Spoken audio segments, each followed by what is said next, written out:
Iran पर हमले की तैयारी में अमेरिका है। मिडिल ईस्ट में अमेरिका ने तैनाती बढ़ा दी है। मिडिल ईस्ट में फाइटर जेट की तैनाती की गई है। खाड़ी देशों में हथियारों का जखीरा मौजूद है।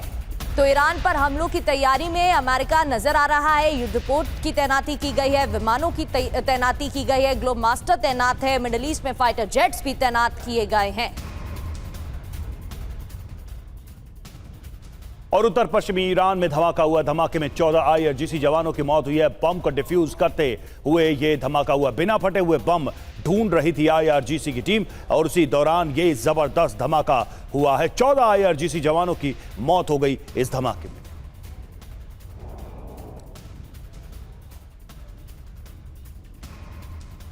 वहीं ईरान युद्ध को लेकर अमेरिका की बड़ी तैयारी की जानकारी मिल रही है। जर्मनी से 5000 सैनिक वापस बुलाए गए हैं। ईरान पर जर्मनी के रुख से डोनाल्ड ट्रंप नाराज हैं।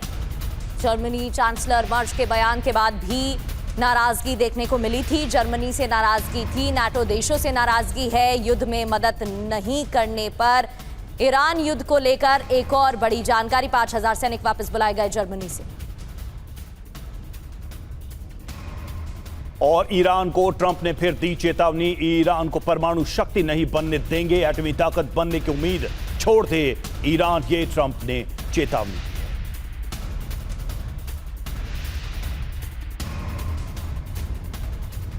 और ट्रंप ने ईरान को 2 विकल्प दिए हैं। वो विकल्प क्या है आपको बताते हैं कि या तो समझौता करो या फिर तबाही के लिए तैयार हो जाओ।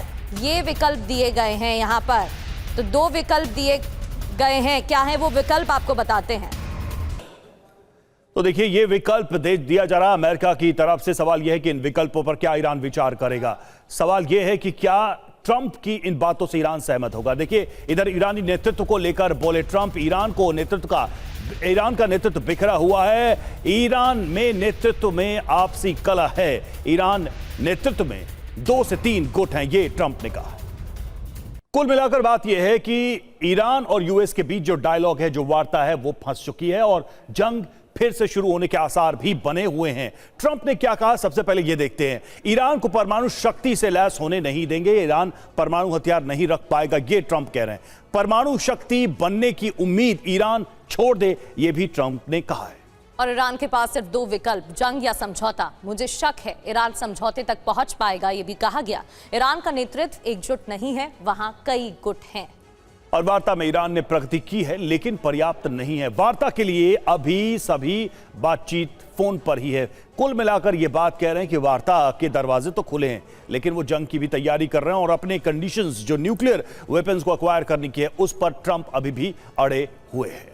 वीके चतुर्वेदी सर, जिस तरीके से रिपोर्ट सामने आई है कि कई बेसिस अमेरिका के तबाह कर दिए गए, जिस तरीके से पिलर्स का मजबूत होना बहुत जरूरी होता है एक बिल्डिंग के खड़े रहने के लिए, वैसे ही क्या जब ये बेसिस ध्वस्त हो गए हैं, इतना नुकसान पहुंचा है, तो क्या अमेरिका उस स्थिति में नहीं है कि वो वॉर वापस से शुरू कर पाए, इसलिए ये समय भी लिया गया।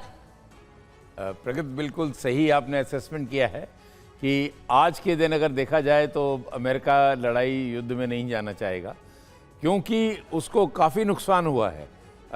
उसका जो मिलिट्री आर्सेनल है, उसके एयरक्राफ्ट्स हैं, कुछ शिप्स हैं, ऑर्डिनेंस है जैसे कि मिसाइल्स वगैरह, ड्रोन्स, इन सब में अच्छा खासा नुकसान हुआ है और उसको रिकूप करने के लिए कुछ समय चाहिए।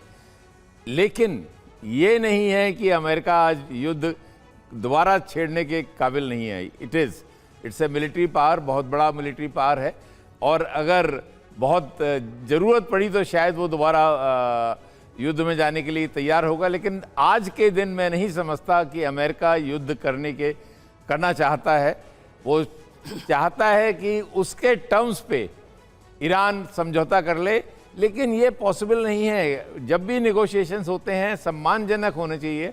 यस, थोड़ा बहुत आप दबा सकते हो, लेकिन ये नहीं कि जो मैं कह रहा हूँ उस पर आप अपना हस्ताक्षर कर दिए। इस तरह से नहीं होता है। युद्ध या समझौता ये कोई विकल्प है कि जो मैंने कहा है वो उस पर साइन करो, नहीं तो मैं युद्ध करूँगा। यू हैव टू, मतलब कुछ दूसरे की बात भी सुननी पड़ेगी आपको कि ईरान क्या चाहता है। यस, ये जो न्यूक्लियर पावर की बात है वो मेरे ख्याल से शायद ईरान मान जाए, अपना एनरिच्ड यूरेनियम जो है वो रशिया में या कहीं थर्ड कंट्रीज में भेजने को तैयार हो जाए। लेकिन सर उसमें एक बड़ा सवाल यह है कि जिस वजह से ईरान ने अपने सुप्रीम लीडर खोए, अपने तमाम बड़े जनरल्स को खोए, बड़े लीडर्स को खोए, क्या उसी बात को इतना कुछ नुकसान झेलने के बाद ईरान मान जाएगा? यह भी एक बहुत बड़ा सवाल है और कम से कम ईरान के लोगों के लिए एक इमोशनल सवाल जरूर है, जिनको लीडरशिप ने कन्विंस किया कि कुछ भी हो जाए हम झुकेंगे नहीं, इस मुद्दे पर हम झुकेंगे नहीं, चाहे हमारा कितना भी नुकसान हो जाए।